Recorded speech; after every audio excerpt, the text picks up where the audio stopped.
د مودونه د سیندونو خوا کې اوسو خو زمونږ فصلونه اوس هم په باران دي او زه ریښتونه چې څه وایم رښتیا شي خلک وایي چې په دې سړي پیریان دي.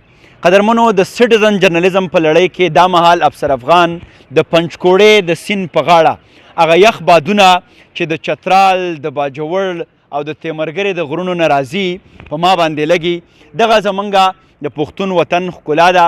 په دیر جندول او بیا په خزانه نومې یو وړوکی کلی دی. نن زه هلته راغلی یم. یو خو د دې ځای خپل یو طرز تعمیر دی، د دې ځای چې کوم ارکیټیکټ دی، د دې ځای چې کومه آبادي ده د هغې یوه خپله ښکلا ده. بل طرف ته دا هغه تاریخي پنجکوړه ده چې دلته بابر بادشاه او دلته سکندر اعظم هم دمه کړې ده او بیا د دې ځای ځایي خلک چې دي نو هغو په دیو باندې د دې ځای یو ځایي مشروب هم څکولی دی. دا په تاریخ کې راځي. دغه ښکلی وطن نور څنګه آبادېدی شي؟ د دې ځای د پرمختګ او د برمختګ دپاره ځوانان کم کردار لوبوي، مشران کم کردار لوبوي، ټولنیز فعالان، سیاستمدار، بیا زمونږ علما چې څومره هم سټیک هولډرز دي د دې ټولنې باید چې هغو د دې وطن د څڼې سترګې دپاره د ښکلا دپاره کار وکړي. دغه ښکلاګانې په تاسو هم در پرزو کومه او د دې تر څنګه زمونږ د دیر د سیمې د ځوانانو یو ډېر ښه نماینده، یو ډېر ښه ترجمان څوک چې لګیا دی سیاسي هلې ځلې هم کوي. پېښور پوهنتون کې زمونږ او د هغو یو ځای ملګرتیا هم وه. ډېر خوشحاله شومه چې دلته په ځوانانو کې هغه اوس یوه مینه لري او ځوانانو ته فکر ورکوي، سوچ ورکوي. تیمورجان را سره ناست دی. تیمورجان به پښتو. تیمورجان السلام علیکم. وعلیکم السلام. څنګه لې تاسو ښه؟ خوشحاله راته اوسئ، ډېره زیاته مننه کومه. تیمورجانه یو خو راته دا ووایه دا آبادي مې ولیده په دې روډ چې را روان وم ګیر چاپېره شنه شنه پټي، بیا د توتانو ونې او بیا پکې هغه زاړه زاړه دوکانونه د دې یوه خپله ښکلا ده. نو آیا دا ستاسو د دې خزانې یوه خپله خاصه ده؟ تاسو څه خبره کړې ده چې دا څنګه چې اولډ لنډن دی چې آیا دا به هم تاسو دغسې زوړ ساتئ یا د دې په شا باندې کم سوچ دی چې دا هغسې زوړ طرز تعمیر دی؟ افسر افغان رو راول خو له ټول ناول ستا ډېر زیات مشهور یم چې جندول ته هم دوره وکړه، زموږ پسمانده علاقې ته راغلی، د یوت سره ملاو شوئ، ستاسو ډېر زیات مشهور یم. او بیا په خصوصي توګه چې تاسو زما ځای ته راغلی، خزانې ته راغلی، ستاسو ډېره مننه کومه. څنګه چې تاسو وویل دا جي خزانه داسې خو ډېر ټول شاته پاتې دی، بیکورډ علاقه ده، پسمانده ده، ټول خلکو کچه کورونه دي. خو یو خاص دا زمونږ خزانه کړی داسې ده چې زمونږ مشرانو فیصله وکړه چې هر طرف ته کمرشلیزم دی، سیمټونه دي، بلډینګان دي او دنیا یو د پیسو په یو داسې رش کې منډې وهي چې هغه طرف ته تللي. دا زمونږ د مشرانو فیصله وکړه چې کوم زمونږ نیکونو ډېر نیکونو دا کلی جوړ کړی و په خپل لاسو باندې، هغه شان هغه دوکانونه، هغه زاړه کورونه، ورکوټ کوټې، دا ونې بوټي دا مونږ پریزرو وساتل. هم په دې سوچ چې یو خو انوایرمنټ هم ډېر ښه او بل داسې شور او غرب نه نو په سکون کې یو موږ هم په سکون کې او زموږ د خلک هم په سکون کې.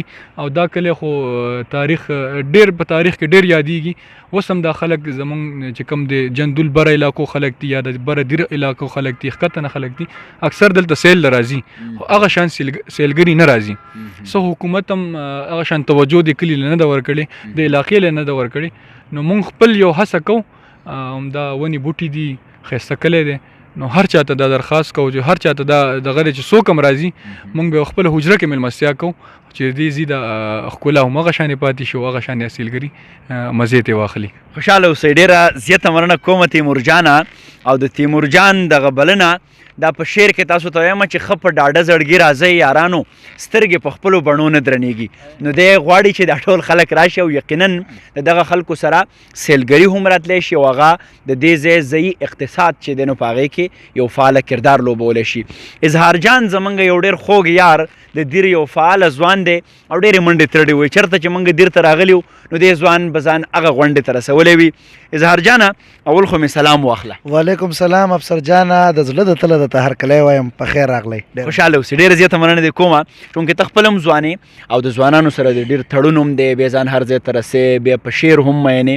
نو داسې څه کیدی شي چې د دیر ځوانان بیا په خصوصي توګه د ثمرباغ د جندل د خزانې ځوانان داسې هلې ځلې موږ را ژوندی کړو چې هغو موږ په صحتمندو اکټیویټیز کې انوالو کړو هغو ته موږ د ژوند یوه ښه تګلاره وښیو داسې څه کیدی شي حکومت څه کولی شي د دې ځای ځایي مشران څه کولی شي د حجرې او د جرګې خلک څه کولی شي ډیره زیاته مهرباني افسر جانه دا مهال مونږه د یو داسې پوخ سیاسي مبارز په کور کې ناست یو کوم چې د سیاست په دنیا کې یو نوم ګټلی او د هغه د برخوردارانو سره د بچو سره هم تاسو مرکه وکړه ستاسو سوال طرف ته راځم نن چون کې زمونږ به د ملک کې زیات تر تعداد د ځوانانو دی تقریبا 56% د یوت دی او هغه چا رښتیا ویلي دي چې یوت چې کوم دی نو دا به د قوم بیک بون وي دا به د قوم سترګې به دوی ته وي زمونږ ځوانان ته دا پکار دي چې مونږ فرسټ اف آل په ایجوکیشن باندې فوکس وکړو که مونږ چېرته کې ایجوکیشن حاصل کړو نو مونږ به په دنیا کې ځان له یو مقام پیدا کړو مونږ به په دنیا کې که چا ترقي کړې ده هغوی په ایجوکیشن سره کړې ده دویمه خبره د ایجوکیشن سره د کو کریکولم اکټیویټیز ده که هغه داسې د مشاعرې په شکل کې ده که هغه کرکټ دی که هغه لوبه ده که هغه بل داسې هیلدي اکټیویټیز دي چې د هغې سره ځان تړلی وساتي نو زما دا امید ده چې ځوان به کامیاب وي انشاءالله صحیح ډیره زیاته مننه کومه ستا هم اظهار جانه خوشحاله راته اوسې تیمور جان صاحب ستاسو هم ډیره زیاته مننه کومه قدرمنو یقینا چې د خزانې دغه ځوانان بیا د جندول دغه فکرونه که چېرته دا احساس داسې تاند وي داسې ژوندی وي موږ هیله مند وو چې د دې ځای خلک به د پرمختګ د اسمان جای ته ځي او زه هم خواهشمن یم چې پښتون وطن اوس آباد شي دلته ژوند راشي دلته سوکالي راشي دلته امن راشي او هم په دغې باندې به سټیزن جرنالیزم پای ته رسومه چې بچی د سکول نه قلار نشي زه به پردۍ جامې ګنډم تا به ساتمه خوشحاله راته اوسئ ډېره مننه کوم